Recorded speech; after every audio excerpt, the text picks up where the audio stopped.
حضرت حلیمہ سعدیہ جب بکریوں کو چرانے بھیجتی تھی تو ساتھ شیمہ کو بھی بھیجتی تھی۔ ایک دن بکریاں چرانے کے لیے شیمہ نے کافی دیر کر دی تو حلیمہ سعدیہ نے فرمایا، شیمہ آج تم نے بہت دیر کر دی، اب تک بکریاں چرانے نہیں گئی ہو؟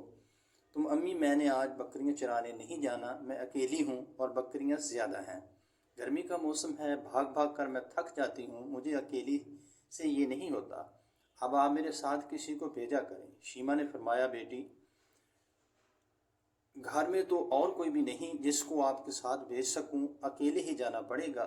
حلیمہ سعدیہ نے فرمایا، لیکن شیمہ مان نہیں رہی تھی کہ وہ اکیلی اب کسی صورت نہیں جائے گی۔ آخر اس نے کہا، امی جان میں ایک شرط پہ جاؤں گی، اگر آپ میرے ساتھ میرے چھوٹے بھائی محمد صلی اللہ علیہ وآلہ وسلم کو بھیج دیں تو میں بکریاں چرانے چلی جاؤں گی، ورنہ کسی صورت میں نہیں جانا۔ حلیمہ نے فرمایا، بیٹی تیرا بھائی محمد صلی اللہ علیہ وآلہ وسلم تو بہت چھوٹا ہے، ایک بکریوں کو سنبھالنا، دوسرا ایک چھوٹے بچے کو سنبھالنا بہت کٹھن کام ہے۔ میری بچی، امی میں اکیلی جاؤں گی تو بکریاں بالکل نہیں سنبھال پاؤں گی، اور اگر میرا چھوٹا بھائی محمد صلی اللہ علیہ وآلہ وسلم میرے ساتھ ہوگا تو بکریوں کو سنبھالنے کی ضرورت محسوس نہیں ہوتی۔ ماں نے پوچھا، اے شیمہ یہ تو کیا کہہ رہی ہے؟